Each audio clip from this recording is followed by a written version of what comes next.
Good evening, everyone. I will just do the usual statement before we kick off. There is no fire alarm planned for this evening. Should the alarm sound, please leave via the nearest available emergency exit.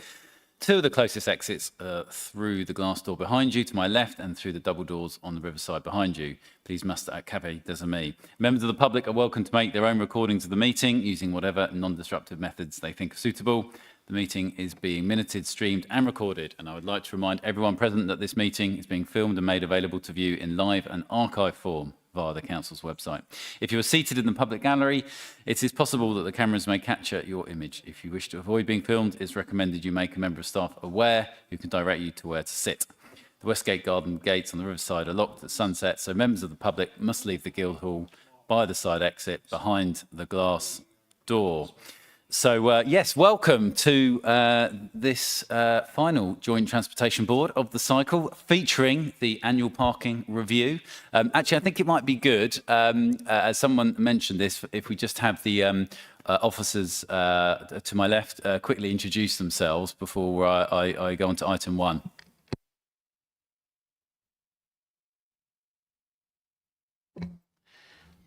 Good evening, everyone. I'm Ruth Gowdy, and I'm the Transportation Team Leader at the City Council. And I'm Richard Jenkins, Senior Transportation Officer at Canterbury. Evening, Jamie Watson, KCC Highways Programme Manager. Fantastic, it's like a quiz show.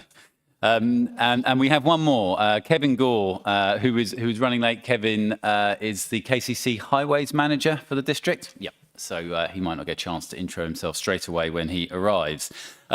Number one, apologies for absence. Lauren? We've got apologies from Alan Marsh, Mark Dance and Alan Atkinson, Chair.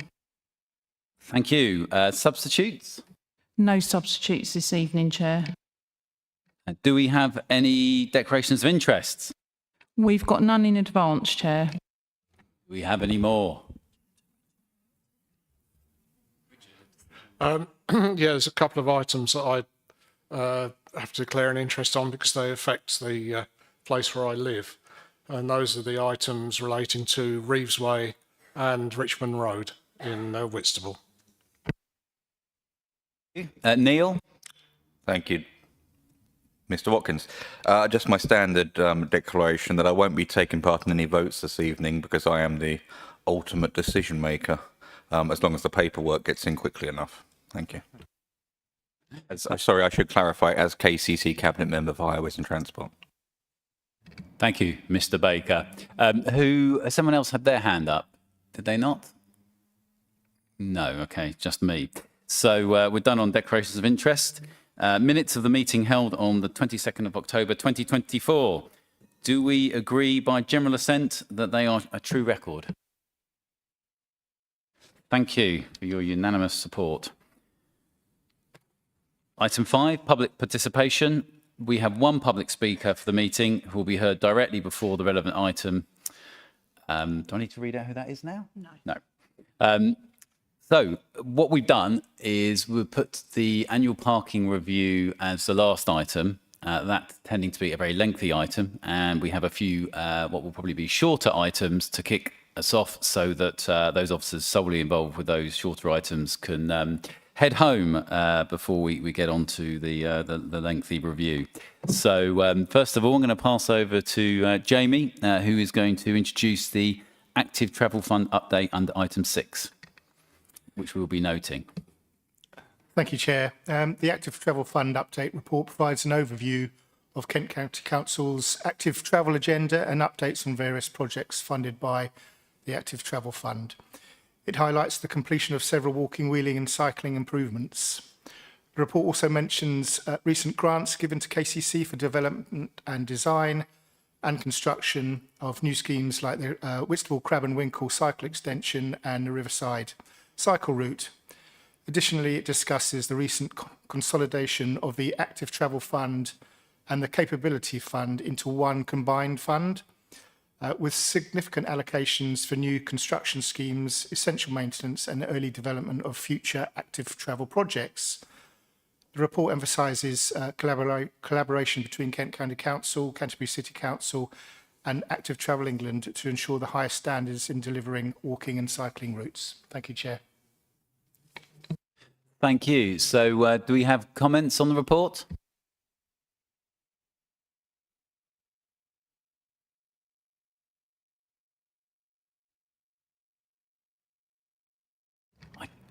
Thank you, Mr. Brady. Thank you. Just to note that the KCC officers do some really good work. I'm sure Mr. Baker will come in and mention the additional funding that has just been announced by officers for Active Travel Tranche 5. I think it's the second largest amount of funding in the country, and also our Canterbury City Council officers do incredible work putting forward proposals. So just like it noted that there's thanks, should be thanks from the committee for all the hard work and the delivery of these proposals. Thank you.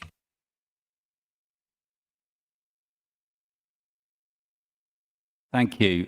Neil? Thank you. I feel I've been prompted. I'd agree with Mr. Brady with that. I mean, the fact that we have, I think I'll let the officers mention the exact numbers, but the next tranche is a significant amount of money. There's a consolidated active travel fund we've been awarded, which is the second largest in the country. And part of the reason we're getting these large allocations is because officers are doing the work and showing what we're actually doing. It's a reflection of the work that's going in. Compared to a lot of other authorities, we are proceeding at pace. I know it doesn't always seem like it. We're learning from one project to the next. We're developing the next one based on the reactions and feedback from the previous ones. It's fair to say that of all the funding we get nationally, there continues to be a big push for all things walking, wheeling, and non-motoring. So the fact that we have these officers in place designing up these schemes, sometimes it has to be said, working to extremely tight timetables. But they're working with local members, they're working with parishes, they're working with anybody. So they know the sort of things that people are looking for. So when the money appears, they're ready to hit the ground running. And I would just thank Mr. Brady for that. And I think we are all fortunate here that we're not going to be in a position where money gets awarded and we have no way of spending it. Thank you. Keith? Thank you, Chair. Yes, I agree that congratulations are to be given to officers and others who have achieved this high level of funding. I had a question about to what extent does that level of funding actually go towards moving people towards active travel? So, in an ideal world, how much money needs to be spent in order to achieve real change on the ground where people are leaving their cars at home and walking and cycling or using public transport? I just wonder how it compares. I mean, 6 million, 7 million sounds like a lot of money to us as individuals, but with road schemes and footpaths and cycleways, it probably doesn't go that far. I'm just thinking of how much money would the county need to spend to actually achieve a real change towards active travel? Would it be in the hundreds of millions, perhaps? Just guess. Jamie, I'm sure you'd like to tell us what you'd like in future.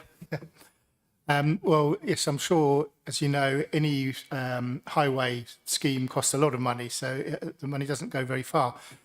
We don't have a figure on exactly how much, but it would be in the tens, if not hundreds of millions, definitely, to county-wide. But the money that we do get goes on various elements, not just infrastructure, implementation of infrastructure. It goes towards network planning and behaviour change, and also things like bikeability, which was the old cycle proficiency for children and adults. So there's lots of different elements, not just about building things on the ground. It's about encouraging that change or the options available for movement. Thank you. Thank you. Alex? Thank you, Chair.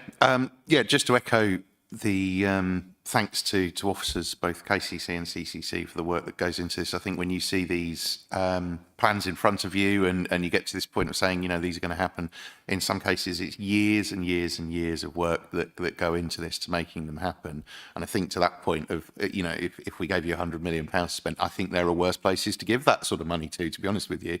But it's really nice with these, and something that I've noticed is that very occasionally people come up to you and go, what about that cycle route through there? And a couple of times recently, I've actually been able to say, that's going to be sorted out, that it's on the way. And it's a really nice thing to be able to do that. These things are hugely important to people and are well used and will be well used for many years to come. So I think it's fantastic to see these here. And it sounds like we may be seeing many more of these things coming before this board in the future, which is great. Should we end the meeting now? Thank you. Any other comments? Mel? Thank you, Chair. Yeah, it was just to add to the all the thanks. There was a cycle scheme in the area that I in my division that had a few ups and downs, and I just a lot of those things have now been resolved. So I want to sort of thank the officers that, you know, after all that toing and froing, and also with the help of Neil Baker over there as well, we managed to get some of these things resolved. So I'm pleased to see that all in black and white and in print, and it might not happen whilst it's on my watch, but it will happen at some point. So thank you. Thank you. Your thanks are noted. And speaking of noting, I think we've got no more speakers. So shall we note the report by general assent? Everyone happy? Thank you. On to item 7, the Highway Works programme. And we're going to be noting the update from KCC Highways and Transportation. Kevin, are you going to do an introduction? You were name checked in your absence, but we're glad to have you here properly. So you might want to reintroduce yourself, and we'll leave you to make a few introductory comments. Thank you, Chair. Yes, it's apologies to everyone for being late. It's quite ironic, isn't it, turning up to a Joint Transport Board and being late due to a train being delayed, or 2 trains being delayed in that fact.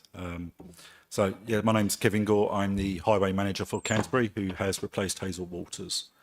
So I think I've spoken to most people in this room, but if I haven't, please feel free to get in touch, and we can kind of discuss any issues that you have.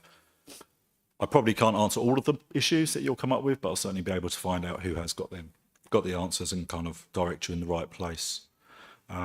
So for the kind of Highways Works report, obviously it's an information-only paper, rather than kind of boring everyone going through every single entry. Kind of, if I can just take any questions that are kind of based on that report, if anyone's got any queries on it, then please feel free to ask. Thank you, Kevin. And no need to apologise to the transport. If it was perfect, we wouldn't be here. What a shame that would be. Mike, here you are. Thank you, Chairman. I have 3 questions for you, Kevin, if I may. First of all, on page 33, the externally funded projects, the Littlebourne 20 mile an hour scheme, it says that the funding is coming from Littlebourne Parish Council.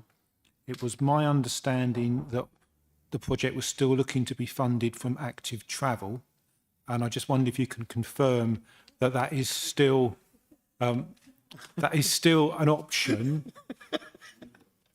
Yeah, that's still being investigated, and that hasn't been ruled off.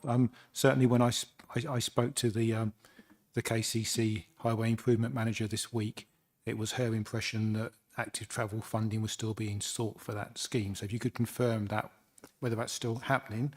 On page 37, the developer-funded improvements, is there any update on when the Howe Barracks work will take place that's been postponed?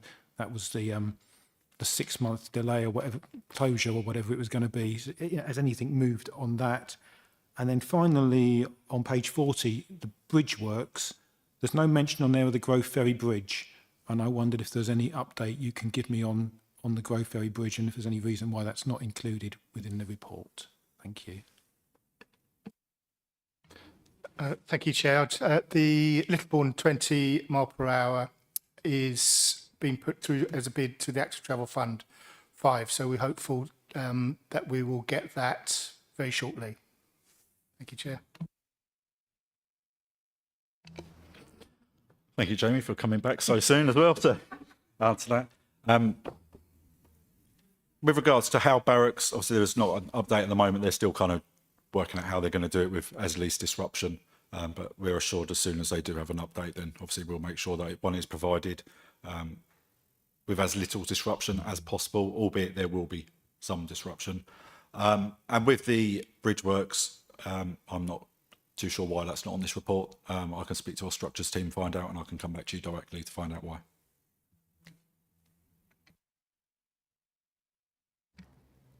Anyone else got a question they'd like to raise? Neil? Yeah, it's a bit mean of me, really, but I'll do it on your behalf, Dan. Kevin, have you got any update on when Blacksole Bridge is being resurfaced in Herne Bay? And secondly, I think it's fair to say there's a lot of stuff going on out there at the moment. Mr. Sol raised a very fair question at Council of Maidstone last week. Can we have confidence that people who make fault reports to our website, that work will be inspected and where appropriate done? There was a bit of a glitch in the system for whatever reason, because as I said last week in Maidstone, you know, our staff can't be everywhere. You know, we can't report everything, and people need to be confident when they make a report, it's going to be looked at. Otherwise, they won't make one again. That said, though, you know, there is a lot of stuff I know being looked at. I was looking at the fault reporting website earlier today. A number of the white line refreshes I've requested throughout Whitstable and Herne Bay have already been booked, because now we're getting out of winter service and at the time where we're putting paint down again. So things are moving, but just to give people a little bit of confidence that is all being picked up. Yeah. Thank you, Neil. Blacksole Bridge, we've actually got a meeting with South East Water tomorrow, following the catastrophic burst main that they had, and then a second, well, then there was Southern Gas Networks who had a leak at the location, and now a second leak. Because of the works that we're doing is classed as emergency carriageway repairs, not planned repairs, we do have to speak, obviously, with the Water Board, because if we resurface it and the leak goes again, we cannot hold them reliable for consequential damage. Therefore, the cost will bear with KCC. So we're just doing everything within our power just to make sure it is. We have the money set aside for it. We have the road space set aside for it. So as soon as hopefully tomorrow comes, we have the meeting with them. The basic asset protection agreement with Network Rail is also all in place. So as soon as we've got the confidence that the main is not going to go again, we will be in there to carry out the works. And with regards to the fault reporting tool, full responsibility does lie on me with that one, because there was a glitch in the system where it showed that there was duplicate inquiries. We have since reopened all of them inquiries. They have all been inspected, but just to reassure, every inquiry that does come in is inspected.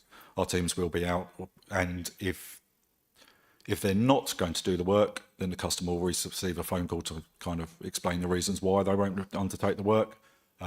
It might just be a case there's a delay to undertaking the work, but rest assured that every inquiry is inspected and customers will be updated.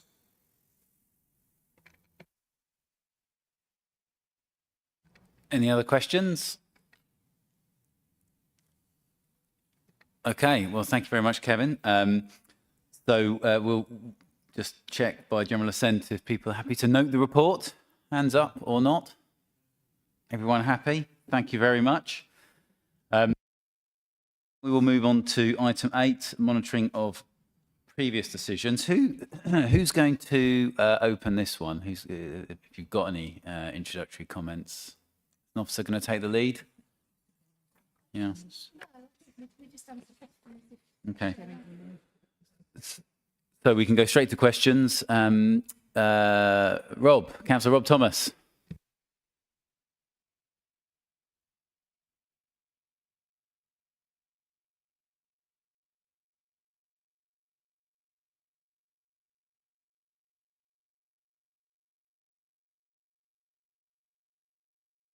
Thank you. Dave Wilson Homes in Surrey to see the first wastewater treatment works, which is the first to deal with nutrient neutrality in this particular area. And during those discussions, we turned to their scheme at Fannington Park, which also has issues with nutrient neutrality, which can't be overcome by the same problem. But the reason why I mention it in the preamble is during my discussions with the chief executive, the Windsheep Gyratory scheme did come up in conversation. And I happened to ask him what was happening with it, because I know that that particular scheme has been delayed a number of times.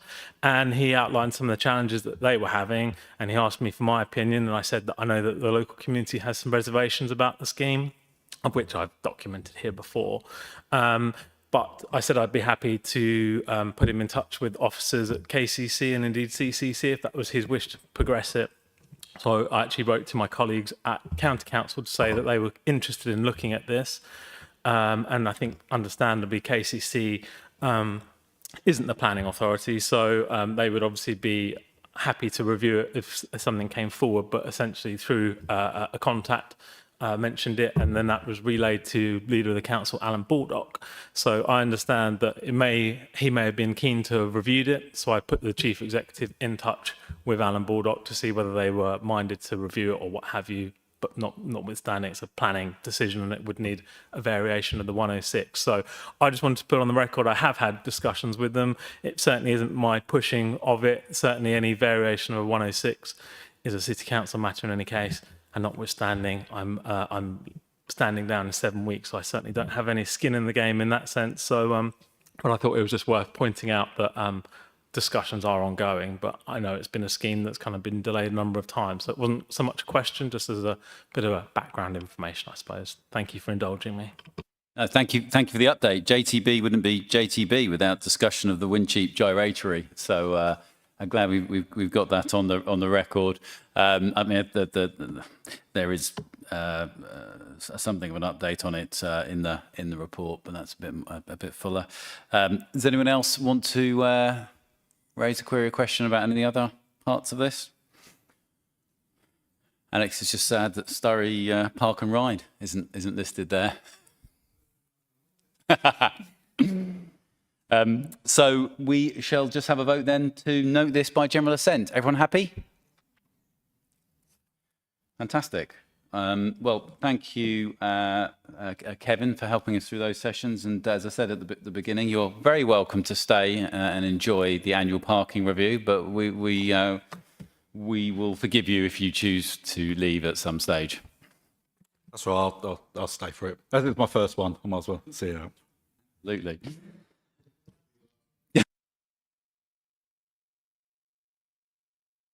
You might remember the format we adopt for the annual parking review. Well, we've certainly adopted, I think, for the last 2 or 3 of them.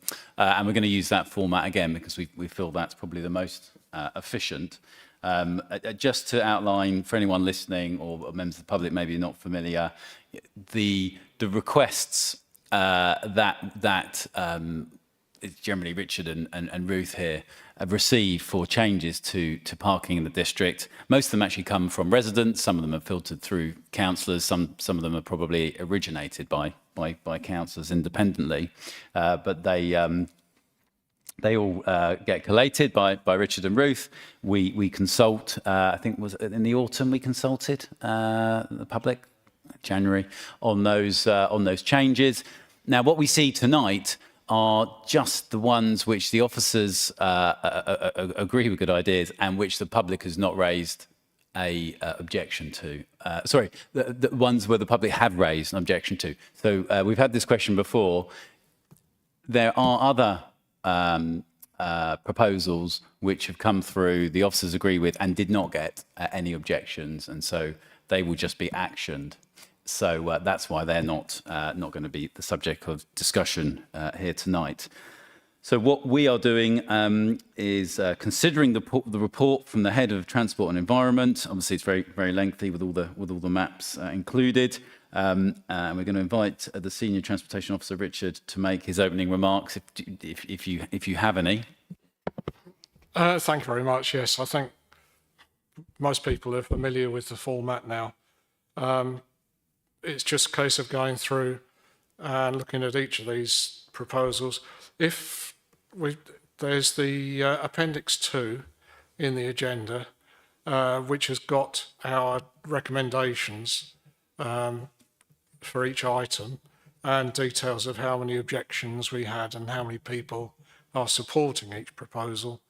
The main thing is that if anybody disagrees with our recommendation, then you're free to raise it and discuss whether or not that's the right way to go forward with it. So we can go through item by item. However you'd like to play it, Chair. So what we'll do, where a board member wishes to speak against the officer's recommendation on an item, or there is a speaker registered to speak on an item, we'll debate and then vote upon it, and it will be a recorded vote. Or where debate on an item is not necessary, as all board members are in agreement and there's no speaker registered, the recommendation will be approved by general assent. So we will thus kick off. First of all, we will do the Canterbury ones. So we have number 130, Tenterden Drive, and the officer recommendation is to implement. We no longer have a councillor wishing to speak against this. Does anyone else wish to speak against it? Okay, so we're happy to take acceptance of this by general assent? Okay, approved. Number 165, Manwood Avenue. Now, this one, the officer recommends we implement. Councillor Mel Dawkins, you would like to speak? Thank you. I think on the whole, this is an okay parking mitigation, if you like. I just have a couple of reservations about the timings.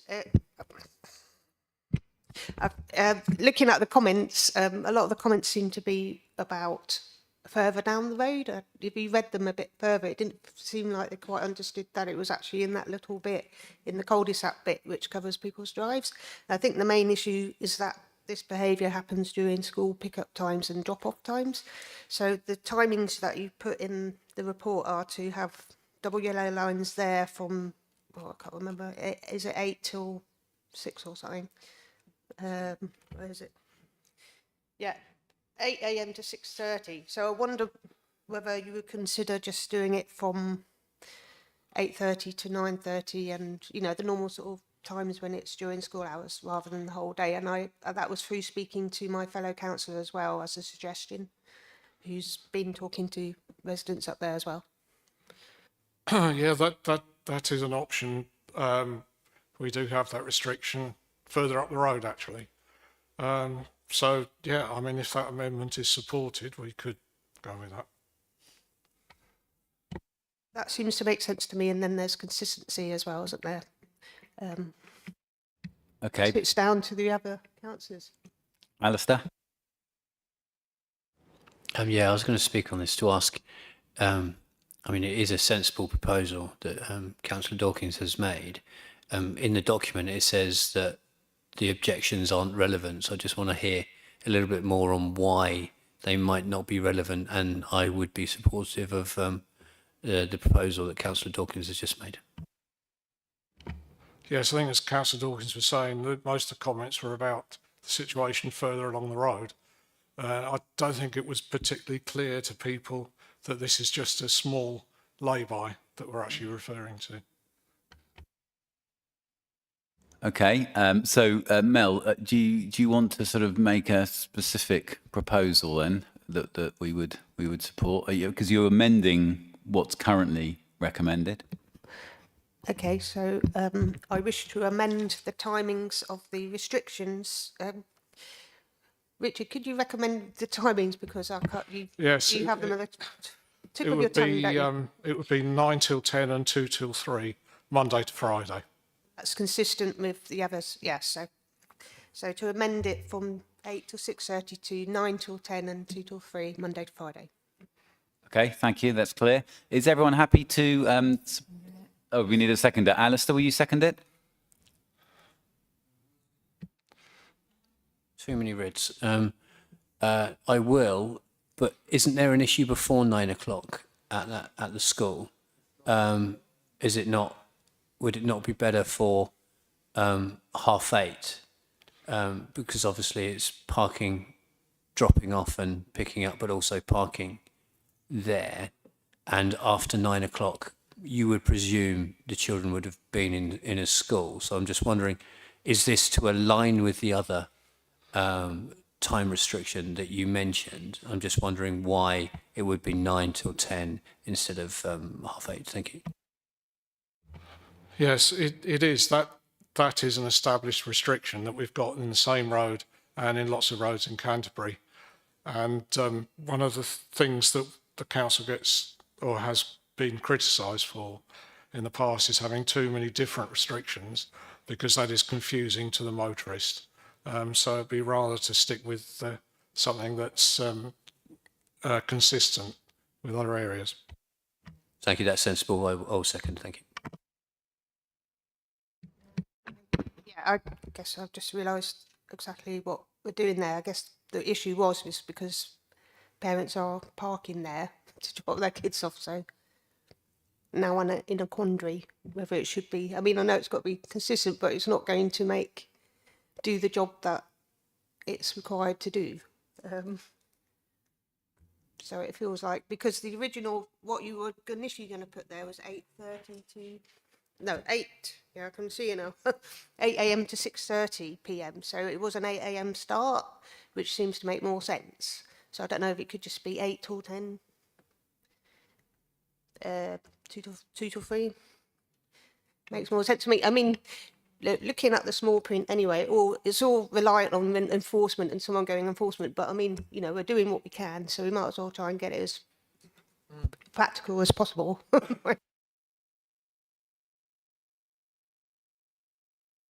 And whilst you think about it, Mike, do you have a comment on this one? Yeah, just to clarify, I mean, it's only, I don't know the area, but looking at the map, it only seems a very, very small stretch. And it says that it's there to stop blocking people's driveways. And the comments made in support of this are saying that cars, one of them says, cars are frequently parked there all day.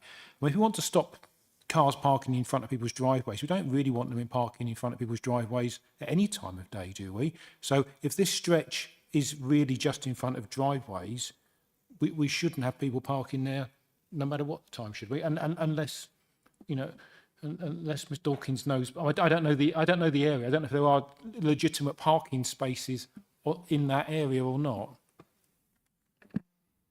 It's almost a lay-by. It's probably about 50 metres long.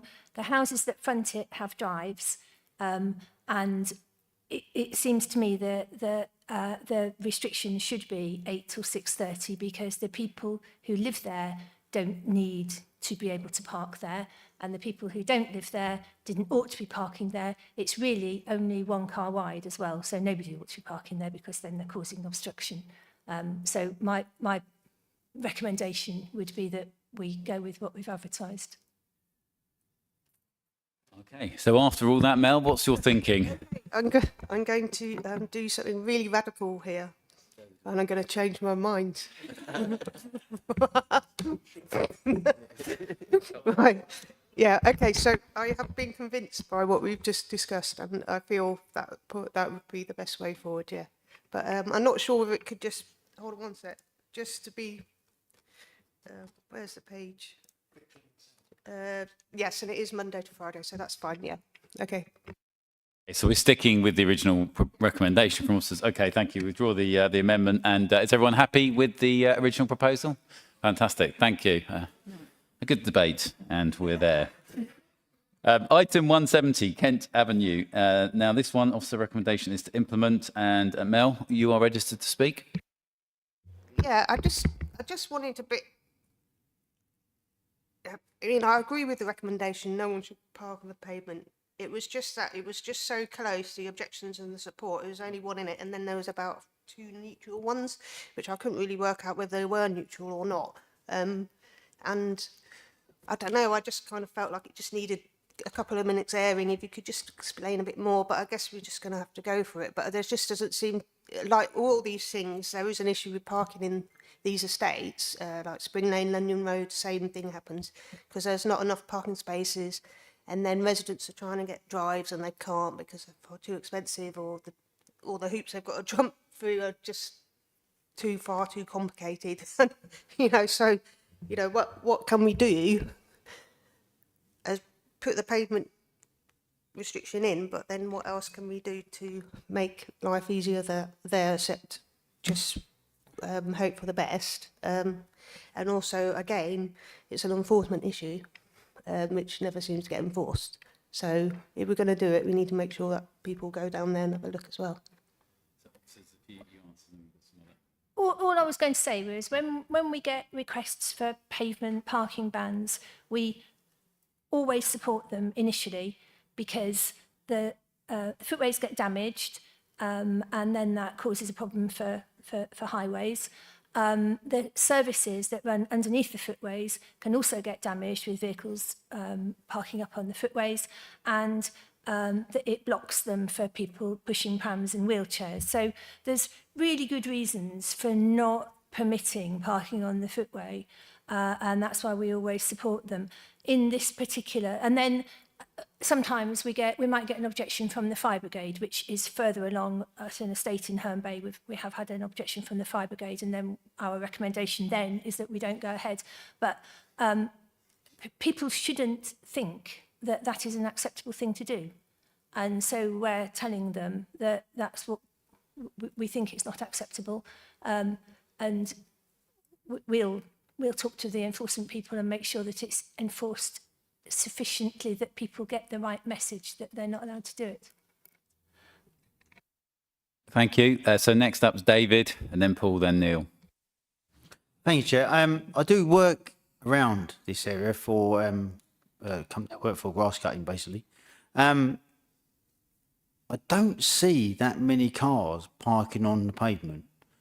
So if there is a parking ban, it puts it in place. There are quite a lot of student accommodation there, along Warwick Road and Kent Avenue. It's not something I really see that much of. So if it goes in, if no one's doing it, it's not an issue.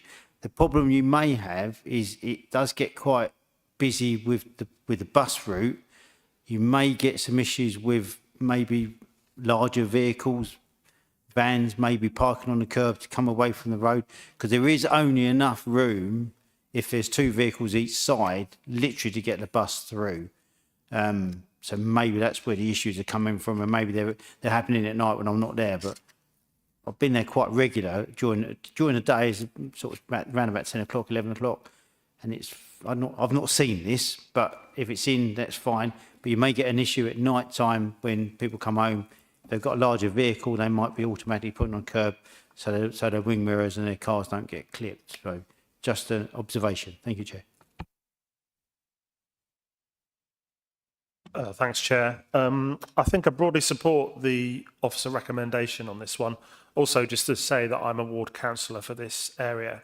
I actually sort of agree with a lot of what Councillor Thomas was just saying with regards to larger vehicles. It could be an issue, and I wondered if we'd had any representations from Stagecoach on this, because obviously it's on a bus route and larger vehicles do need that extra space. But I do strongly, oppose pavement parking as a rule, because ultimately it's our infrastructure, it's our pavements that are being, blocked to people who really need to use them. And I mean, frankly, the pavements in that area are in a real state anyway, so I wouldn't want them to be damaged any further. So I support this recommendation. I would just also ask how, I'm assuming it's just small signage that's put up to enforce the pavement parking ban, and there isn't any other sort of regular enforcement or any other sort of method by which it's enforced. It's just signage, I'm assuming. It's signage to tell people that the restriction's there, and then it's enforced by our enforcement team. So yeah, the signs are about that big. Actually, that might be out of scale. They look that big from a distance. Yeah. Sorry. For those listening, that's about a foot wide. Neil. I was just going to make an observation on a strategic point, because this might come up again about pavement parking. It's quite a fiery topic, and I think we've all got a fairly broadly similar view. There was a government consultation a while back to make the London situation rolled out across the country, because of course London is the only part of the country where pavement parking is illegal outright. The rest of the area, it's a highway code, you should not, it's not a must not.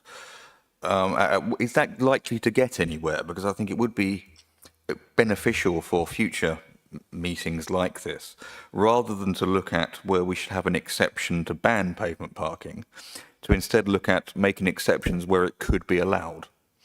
And I think it would be easier if we could just completely flip the system, because there are some places, and we've heard why, you know, be it stagecoach, be it refuge lorries, if there are pavements where there are not utilities underneath, if there are not access issues, if they're wide enough to allow wheelchairs, double pushchairs, things like that past, you could make an argument.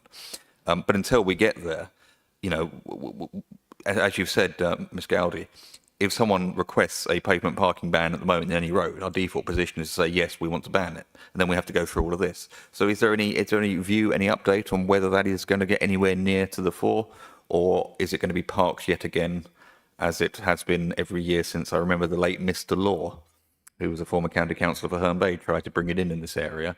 He passed away in 2008. So here we go. Yeah, it certainly has been discussed in the past, but I'm not aware of any movement towards rolling it out at the moment. It's a tricky one. I think that to actually go around defining areas where people can park on the pavement would turn out to be a huge exercise. And I think it's one of those things that, you know, maybe when you've got the resources that are available in London, it's doable. But elsewhere, I don't know.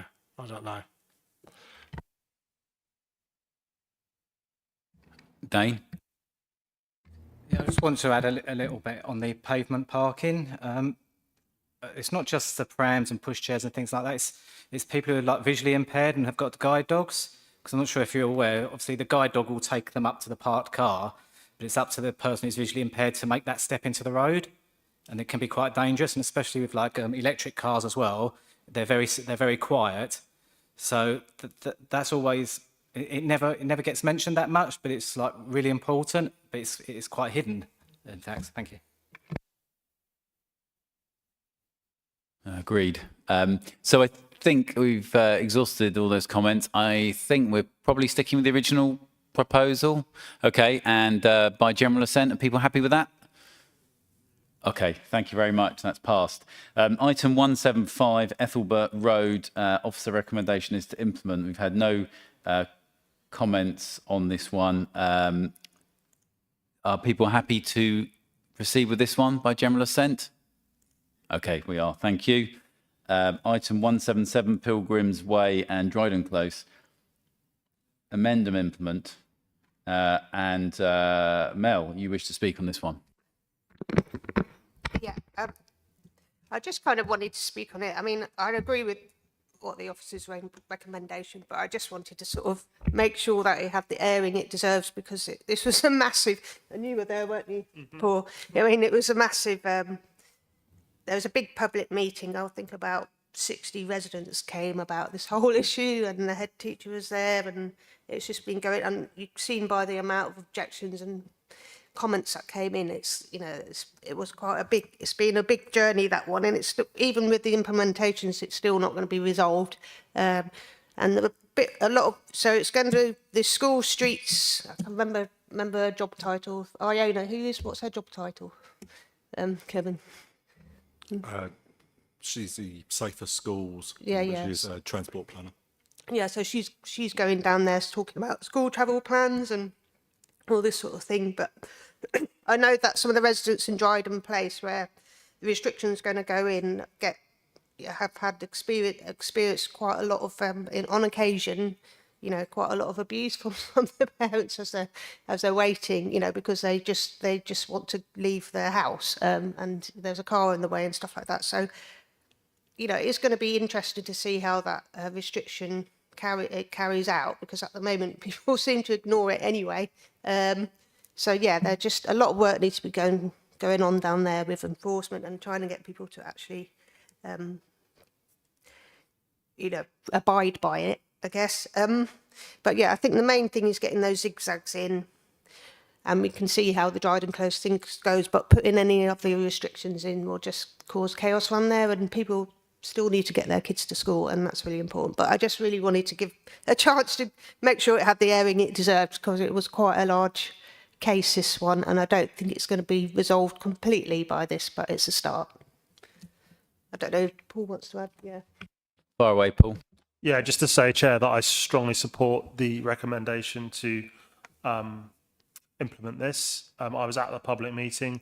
It's a great sort of source of distress to local residents. I think the balance of supporting and objections is clearly in favour of those supporting it.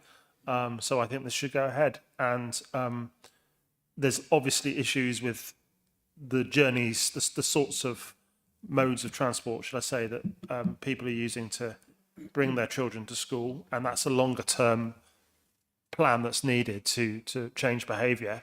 But we have to be able to do what we can have control of in terms of parking restrictions in the area. So I support this. Thank you. Okay, thank you. I haven't got any other speakers, so let's just check that everyone is happy to support the amendment from the officers. Everyone clear? Everyone happy? General assent? Okay, thank you. That one's passed. 180, so Oxford Road, recommending no action, no speakers. Are we happy with that by general assent? Okay, thank you. So no action to be taken. Number 185 Cambridge Way. Recommendation is amend and implement. No speakers on this one. Is everyone in support of the amended recommendation? General assent? Yes, thank you. 210 Westgate Towers. No speakers on this one.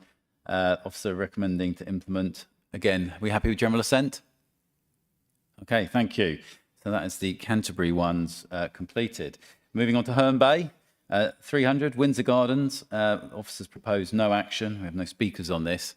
Is everyone happy with that proposal to take no action? Take it by general assent. Yep, okay, agreed. 320 Central Parade. The officer recommendation is to implement, and I was going to speak on this one, as is Councillor David Thomas. So, David, you happy for me to just kick off? So, although I'm the KCC councillor for this area, actually, this proposal is to withdraw quite a large number, also convert quite a large number of regular car parking spaces on Central Parade, which of course is the seafront road, into disabled parking bays, as the resident who proposed it considered that there aren't enough disabled bays at certain times. I did reach out to all three ward councillors on this item because it was pretty clear that with only one respondent to the public consultation, it maybe hadn't quite got the consideration that quite a big change in parking would merit. So councillors Tom Mellish and councillor Liz Harvey just asked me to say that although they're supportive in principle about making more disabled bays available, they're worried that that change is maybe too much in one go, because they're worried that then you might have the situation where there are there are disabled parking bays available, but actually all of the regular parking bays, which of course would be reduced significantly in number, would be taken. So that was their concern. They feel that because there's event space and other sort of exceptional items that take place on that road, you need a bit more flexibility. That was just their feedback, not to say that they're against it, but they were just wondering. They were wondering if a consensus of a compromise, i.e. a lower number of disabled parking bays being created might be reasonable. And they did have one question, which was, what is the current occupancy rate of the disabled parking bays on Central Parade, if we know it, and what would we feel would be a normal kind of percentage? Hold those thoughts, because I think having given that preamble on behalf of the others, let's also get David's comments. Yeah, I've spoken to the officers about this one and kind of understand it a bit more.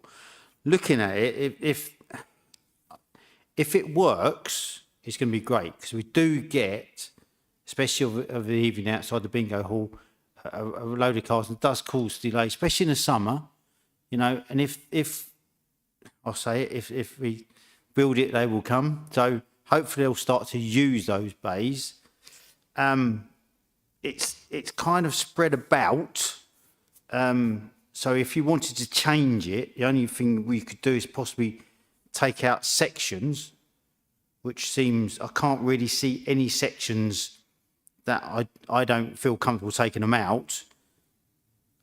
The question I have got is if we went, instead of having possibly 3 disabled bays, are we going to gain an extra parking bay? Does that make sense? I mean, I'm kind of thinking, let's move forward on this, and then people that are parking with their disabled badges in inappropriate areas, hopefully we can encourage them to park into these bays. If we went, I know 4 bays are coming out and 3 disabled bays are going in. That's where you're losing 16 bays parking for general public, but actually you're only gaining 12 parking bays for disabled. Is the space for taking out the 4 bays, is that a mathematical space? So if I said let's go for 2 disabled bays, would you still gain a parking bay, or would you gain half a parking bay? Does that make sense? A few questions for the officers there. Yes, right. First things first, regarding occupancy levels, I can only say anecdotally, whenever I've been along there, the disabled bays are normally full up, as is most of the parking along Central Parade. And that may be connected with the number of people parking on the yellow lines as well. And I agree, we do hope that some of those people would use the new disabled bays, and that would alleviate that problem to some extent. Yes, we are taking away 4 normal parking bays, but at the same time, you know, this is trying to help blue badge holders, and if able-bodied people need to park, I mean, there's Neptune car park just 100 yards down the road, so I don't think that's too high a price to pay. And as Councillor Thomas was saying about what would be the situation if we were to take out, or if we were to put in 2 disabled bays in each location rather than 3. I don't think, I mean, whatever we do, in order to put in disabled bays, we have to put in bays that have an aisle between them to allow access with a wheelchair. So whatever we do, if we take 3 bays to make 2 bays instead of taking out 4 bays to make 3, it's not a huge difference, and it would be very, very tight. It just works at the moment because all these bays are marked out at the moment. The measurements work so that you can get the 3 disabled bays in without having to remeasure all the other parking bays in each length of bays. Better to drop a whole one, wouldn't it? You see what I mean? It'd be better to drop, if they want to drop one, drop a whole one. Yes, I think what Ruth is saying is that if the board felt this was excessive and wanted to reduce the number of bays, it would be better to take out one whole set of bays rather than to reduce the number piecemeal. But we feel that this is the right option anyway. Yep, David, and then Neil and Alex. Yep. Sorry if I'm You go jumping first, Neil. again. David. I've kind of encouraged and kind of agree with the officers that actually they're quite spread about as well. So it as I said, if it works and encourages disabled people to use the disabled bays rather than clogging up especially that seafront part, it can be a nightmare in the summer. Well, all the time, all day and night, really, to quite late, really. So, if fingers crossed, this will work. There are other things we can put in place maybe next year if it doesn't work to make them using parking bays. Thank you, Chair. Thank you. Neil?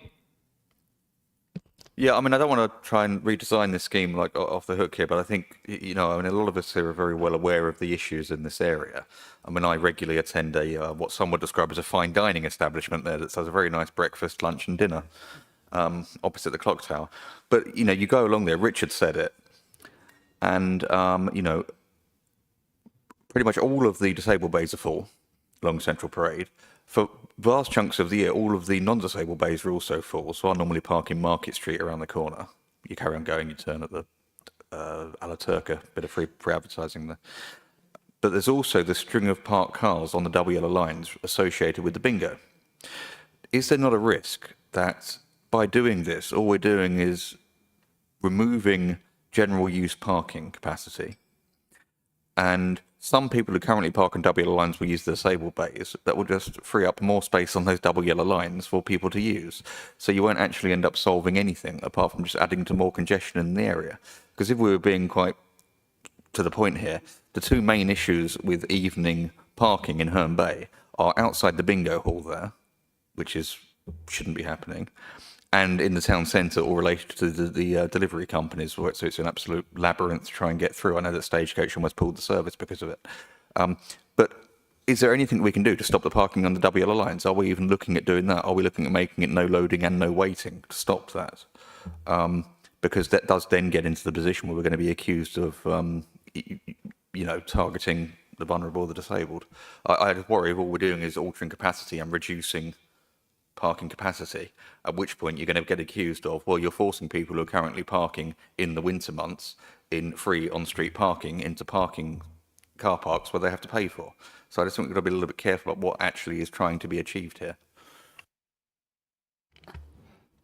Yes, I think what Councillor Thomas was alluding to a moment ago is that the way forward, I think, is to monitor this and see how it goes, see whether it works.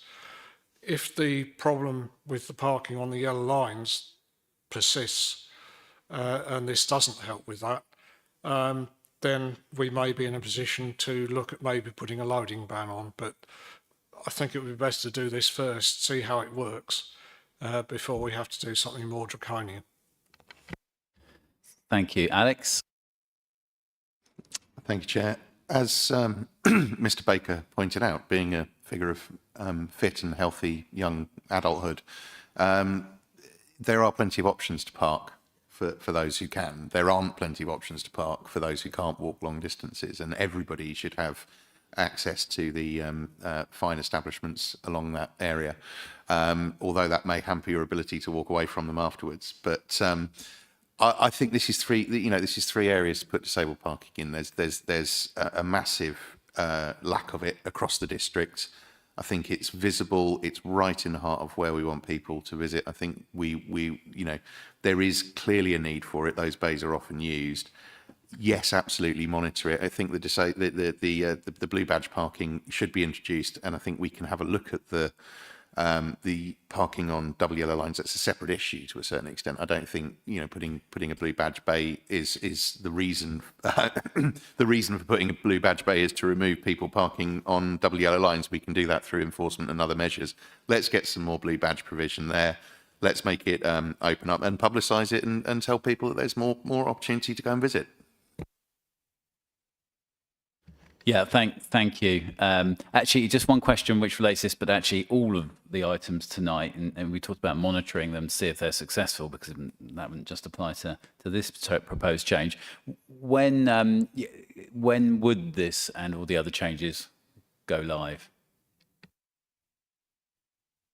Sorry, what if we needed to When take? will we get it implemented by? We would hope to get this in and up and running within a couple of months, I would say.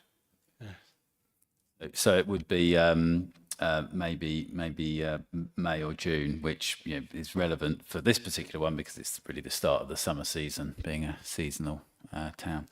Okay, well, we've had a good discussion of it. Does anyone want to propose an amendment? Just to be clear, the officers are recommending we implement, yes, that we change 16 regular parking bays into 12 disabled parking bays. Does anyone want to propose an amendment to that? Okay. As such, do I take it that people support that by general assent? Yeah, okay, Lauren thinks we should just take a recorded vote. So if you'd just like to vote for the officer's proposal or against it.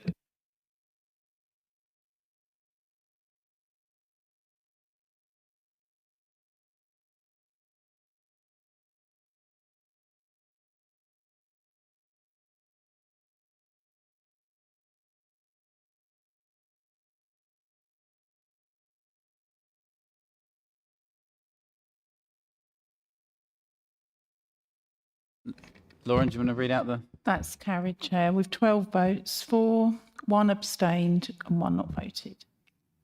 Thank you, everyone. Moving on to 323 Greenhill Road. Now, this one, actually, is the proposal is to implement. We have no people speaking against it. Everyone happy to take this by general assent? Yep, support. Item 330, the High Street, recommending to implement. Again, no one speaking against. Happy to take by general assent? Thank you. 335, another change on the High Street. Officer recommends no action. I think, David, you no longer wish to speak on this one. So you're happy that no action is taken?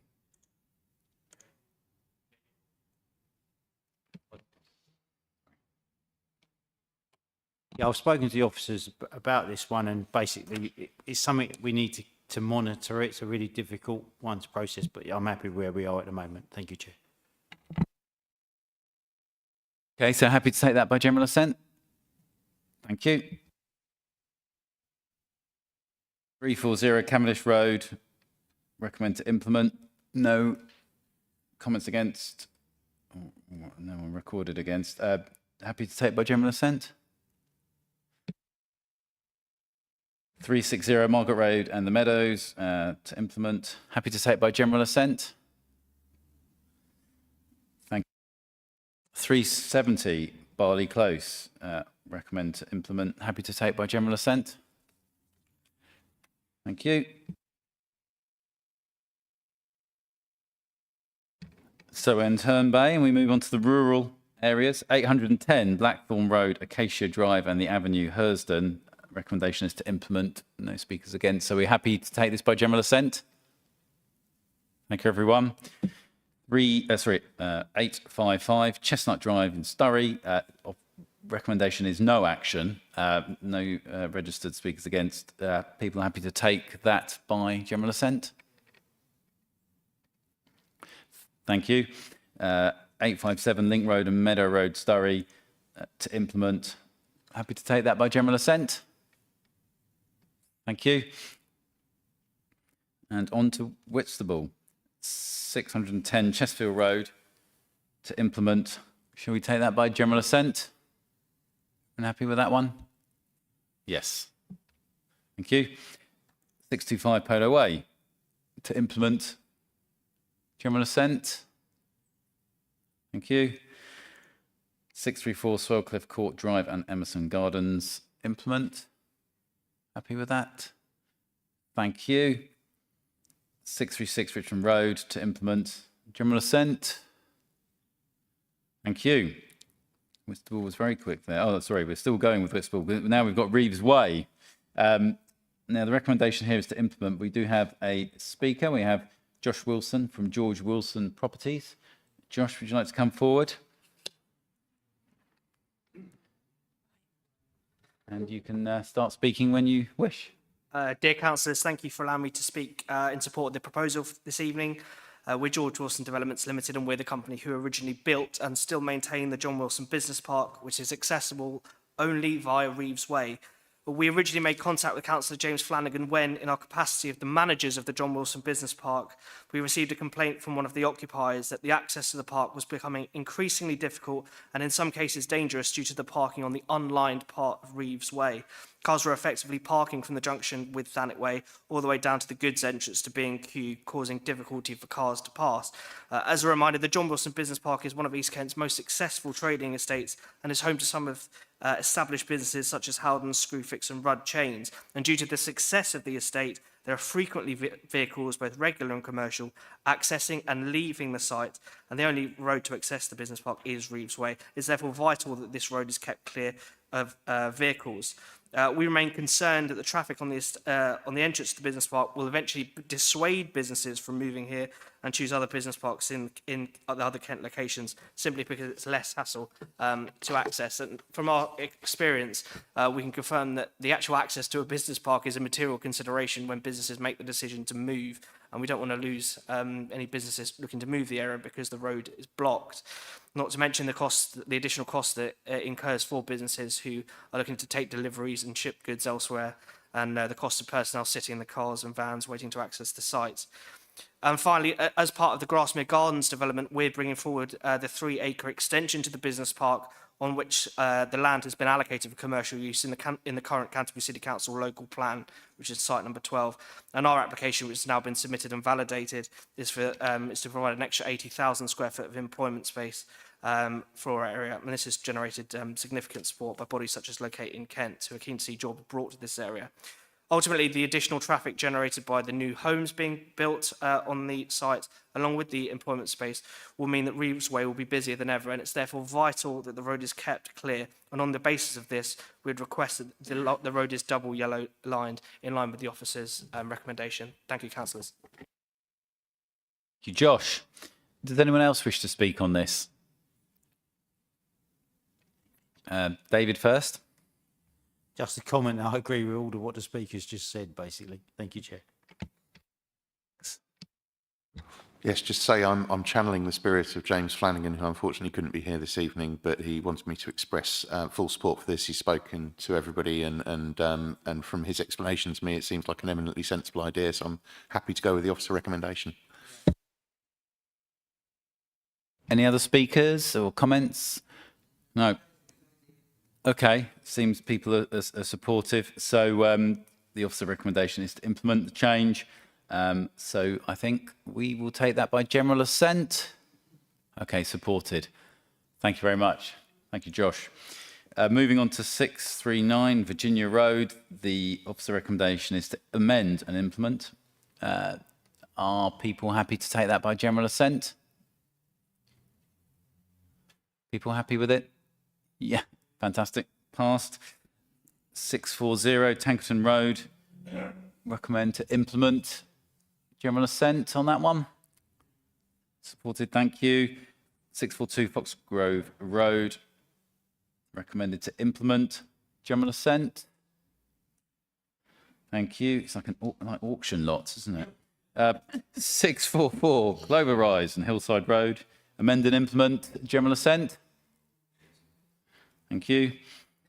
672 Joy Lane, amend and implement. General assent? Oh, would you like to speak? Okay. Fire away, Naomi. Thank you, Councillor Watkins. Oh, Mr. Watkins. Or Councillor Watkins. Mr. Yeah. Chair, thank you. Actually, there's 3 here together, which are Joy Lane, Valkyrie Avenue and Meteor Avenue, because it's all the same problem. Wow Chop, which I never know how to say Wow Chop, but there you go. I don't know if it's War Chop or Wow Chop. But Joy Lane, Valkyrie and Meteor are all because of Joy Lane School. And it's a shame Mr. Dance isn't here tonight, because he was very proud of the one-way system for the school in his last election that nobody has ever used. But I do have a lot of parking problems. It's the one thing that I get the most complaints about is parking from the school. As you can see, that there's been 2 other ones this evening. So all 3 of them are because of people parking on the corners, you know, and pushing children out into the road. So it's the, the absolute reverse of active travel. Thank you. Inactive travel. Yeah. So, have we got any other comments on this one? Councillor Baker? I was just going to say, because I was saying to Mr. Jenkins before the meeting, it's that I think one of the reasons why we don't have as many of these in general anymore is because lots of the junctions across the district over the years, we have managed to get the double yellow lines, rightly so. It wasn't many years ago when the police would, if you saw a car parked too close to a junction, you'd get your little fine. You know, you go back to Whitstable Times in the 70s, pretty much every police report is someone getting, you know, X shillings or whatever for being parked too close to a junction. And it's absolutely right. On new developments, it's almost by default the restrictions go in. We still have some legacy ones.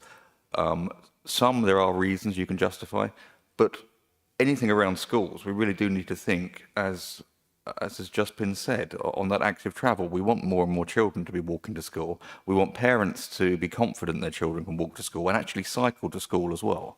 So the safer you can make the junctions, the better.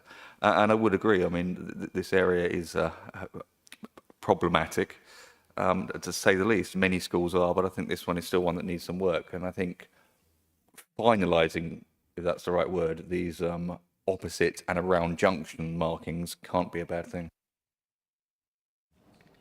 Councillor Smith? Thank you. Yes, I agree with Mr. Baker. I mean, the amendment to Joy Lane, I agree with just having it as a single yellow line. But one of the biggest problems we do have is we have put double yellow lines between Tollgate Close and the school. They were put in about 3 or 4 years ago. And I will guarantee you that they are parked on fully every time, because the school has a large SEN unit and the taxis queue up with a taxi driver in, so they're waiting. And so it's a constant problem. And so, I mean, we can put the double yellow, but it is enforcement, and that's always the case, the lack of enforcement. And we all have it around schools.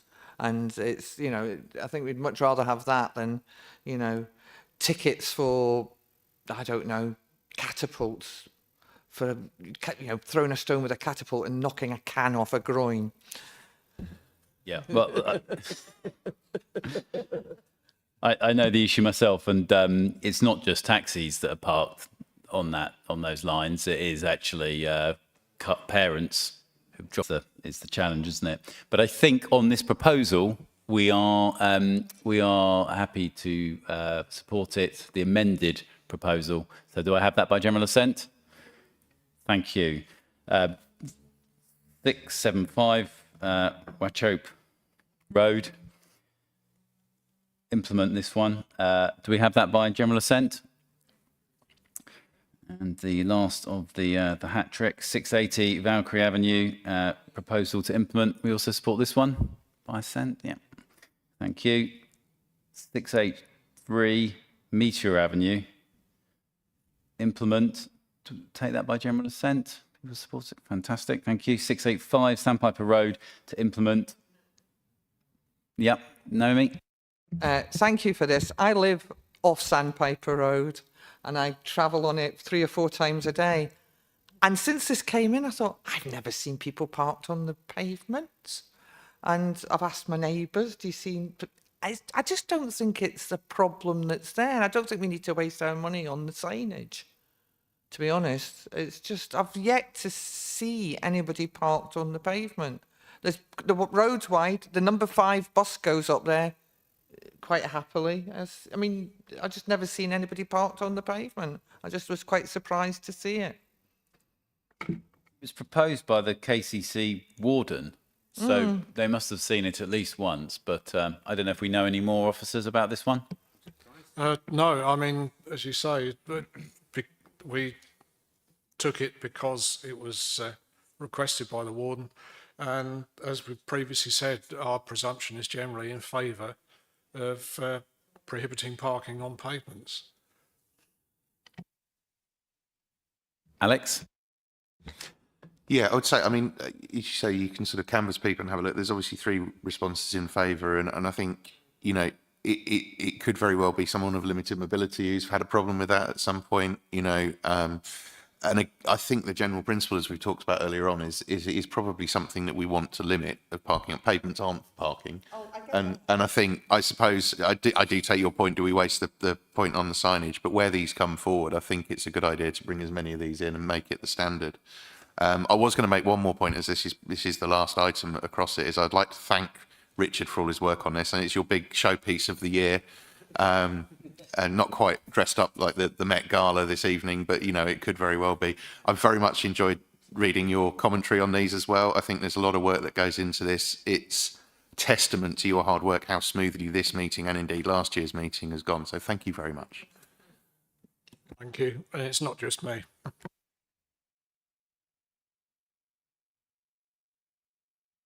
So we should check. Does anyone want to bring an amendment? Naomi, for instance?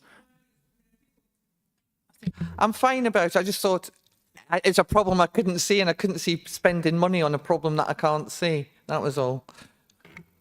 Neil? I've just received a note here that apparently we have had to do quite a lot of footway repairs on Sandpiper, more than what you'd expect. Now, whether that's related to subsurface, quality of original installation or parked cars, I don't know. But it does seem to be a little bit more than you'd expect. Well, there we go. So, I mean, but even that, I suppose you could say that if it isn't that structurally, I don't know. But I do sort of agree with you, because while we go back to that default position of banning, it's that urban clutter of having those little signs on every, yeah. 9 inches.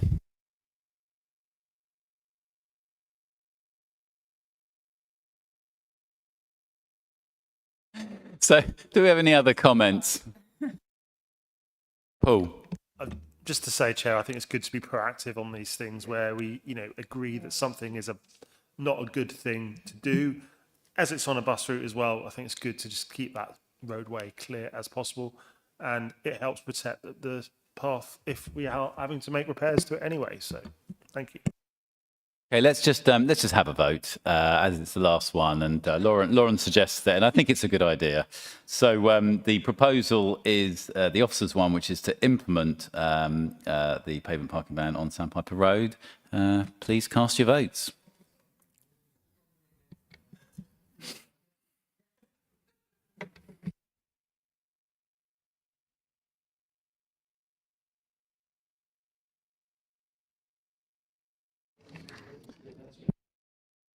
Oh, my mic's not working. That's carried, Chair, with 10 votes for, 1 against and 1 abstained.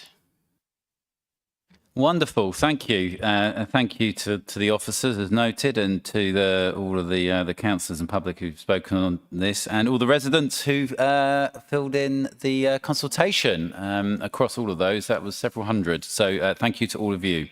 So we've got through that. Date of the next meeting, 7 p.m. on Tuesday, the 17th of June. Any other urgent business? We had none notified. So that is gone through. And we have no excluded items, do we? No. And could I just say that if anybody is interested tomorrow, KCC are giving evidence at the Transport Select Committee's Streetworks inquiry up at Westminster. So I'm not sure it'll make the heights of BBC Parliament, but I think it will be quite interesting, following on from conversations we had at this previous meeting about the impact of streetworks. MPs, it's chaired by Ruth Cadbury. I've seen it's a national issue.